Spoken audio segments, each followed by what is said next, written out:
people continue to cross over illegally as they have for what, 100 years, 200 So years. it's the same. I think that one of the funny things that has That's not happened honest. is that for months, I'm sorry, I think we're talking over each other. No, I'm saying that's dishonest. You're saying don't trust the Republicans on their messaging.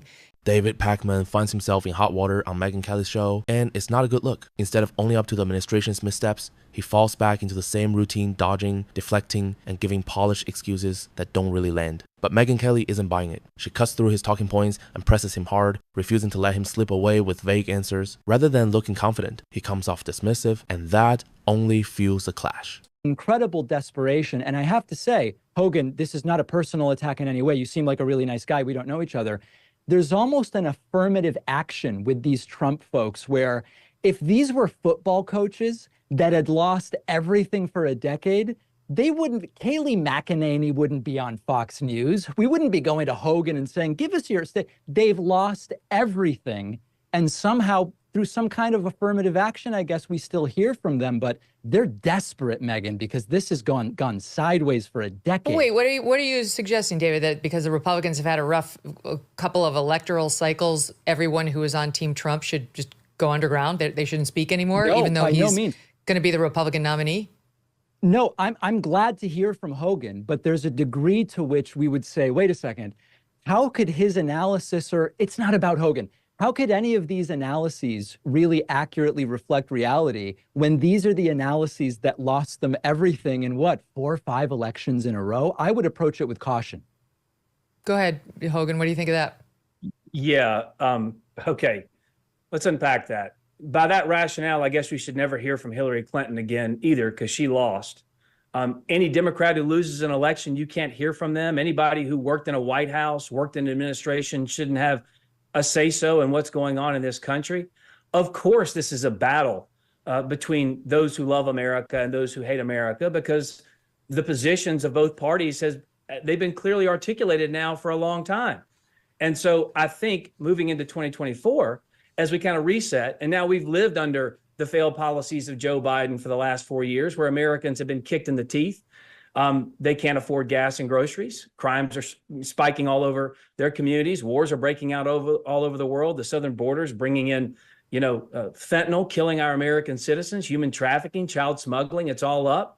I think the stark reality of the fact that we've got an upcoming election where these two men uniquely have a record, not as a governor saying, if you elect me, I promise I'll do this. I'm a senator. I did this for my state. Both of these folks were president. The records are stark. And the juxtaposition where we used to have to point back to Reagan, Megyn, you just played an incredible speech. Remember how good it was in the 80s? We can say we had record-setting success in record-setting time 3 years ago. It took one guy and his demented policies to tear us down this quickly. So this election, no question, is going to be significant for the future of America. But to say someone who lost an election or wasn't part of the winning team shouldn't have a say-so is so insane. Go ahead, David.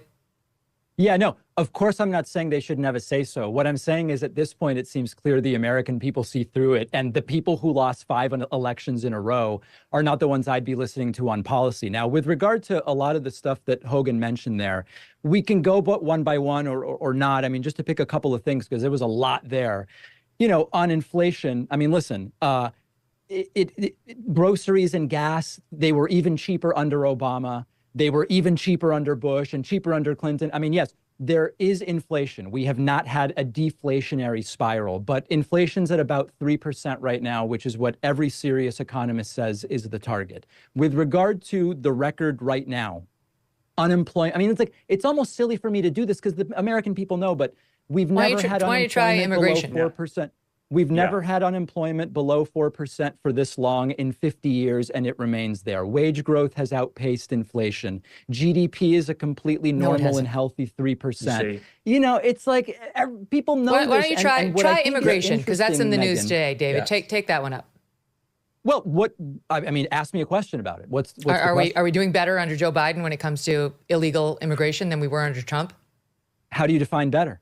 Here's the pattern again. David Pakman puts on that calm, almost reasonable tone, but when the pressure's on, He dodges instead of addressing the core issue. Megyn Kelly's guest calls out failures on crime, inflation, immigration, and what does Pakman do? He pivots into numbers, technicalities, and defines better questions, instead of just answering straight. That's classic whataboutism. The reality is, people don't need an economics lecture. They're feeling the pain every time they go to the grocery store, pay rent, or fill up their tank. Saying inflation is only 3% doesn't erase the fact that basic necessities have skyrocketed compared to a few years ago. This is why Pakman gets such pushback. He avoids the blunt truth in favor of spinning statistics, and it comes off as evasive rather than honest. And you can tell Megyn Kelly and her guests weren't buying it for a second. Fewer. People continue to cross over illegally as they have for, 100 years, 200 years? So it's the same. I think that one of the funny things that has That's not happened honest. is that for months, I'm sorry, I think we're talking over each other. No, I'm saying that's dishonest. You're saying don't trust the Republicans on their messaging, and you come on here and want to tell me that it's the same. They're just continuing. No, there's been no increase. There have been periods of a couple of months ago we had 10,000 a day Megan, crossing the southern border. Go ahead. Yeah. Sorry, I think we're all talking over each other. Now, go ahead, David. The floor is yours. Wait, Hogan, I'll bring you in, but let me defend that. Go ahead, David. Oh, okay. No, listen, I mean, based on the Border Patrol statistics, there have been times during the Biden administration where crossings have on average been below where they were under Trump. At some points, they were above that. The funniest part to me about immigration is that now that Republicans themselves torpedoed the bill they wanted because Trump said, no, I need something to run on, I need something to do, Biden puts in place this limitation, which, by the way, doesn't solve the reason people are trying to come here. We need more immigration judges. I'm glad Biden made this point. Now that he did it, they're still not happy. And they're saying, well, it's only for political reasons. Why do you think Trump wanted to do this? It's also for political reasons. So this seems like a political game to me when the reality, Megyn, is we never permanently deal with DACA. We never permanently deal with the reasons people even want to come over here in the first place. It's a lame political football. Wow. Okay, go ahead. It's fascinating to me for me here. I have to say, David, I appreciate you coming on the show because we don't get a lot of progressives, and they know I don't really agree with them on most things. I don't know why not. I actually I appreciate you being here and saying, the way you see these things and the way the left views these things, because it's actually educational. Well, I don't know about the left, but listen, I'm on the left. Countries have a right to enforce immigration policy. If you're here illegally, of course, you're subject to deportation. I mean, I think that there's a caricaturizing that happens of the left on this issue. I'm an immigrant from Argentina. We came here legally. I'm now an American citizen. People still write to me and say, you should go back to Argentina. But listen, I don't want the left characterized as something that it isn't on this issue. You'll never hear me say a country doesn't have a right to enforce dead to rights. policy. Otherwise, we'd have different policy. I mean, Hogan, you work for the Trump administration. The first thing that Joe Biden did when he took over was to reverse the three principal things that Trump was doing to stop the flow of illegal migrants across the southern border: the Remain in Mexico program, the asylum seekers en masse, and the construction of the border wall. He shut it all down. He sold off all the parts. You couldn't even try to rebuild the wall thanks to what he did. Yeah, there was. Yeah. Go ahead, Hogan. All right. Here we go again. David Pakman acting like the border crisis is just some political football while ignoring the reality people are living through. Sure, he throws out statistics and cherry-pick moments where numbers dipped under Biden, but that doesn't erase the fact that crossings have spiked to historic levels. It's almost like his whole strategy is to downplay the situation by saying, oh, it's always been this way, as if that makes today's surge any less serious. And Megyn Kelly's point hits hard. Biden dismantled the very policies that were slowing things down. Remain in Mexico, the asylum agreements, and the wall. Those weren't perfect, but they worked. Now, those materials are rusting in the desert, while thousands of people pour across the border daily.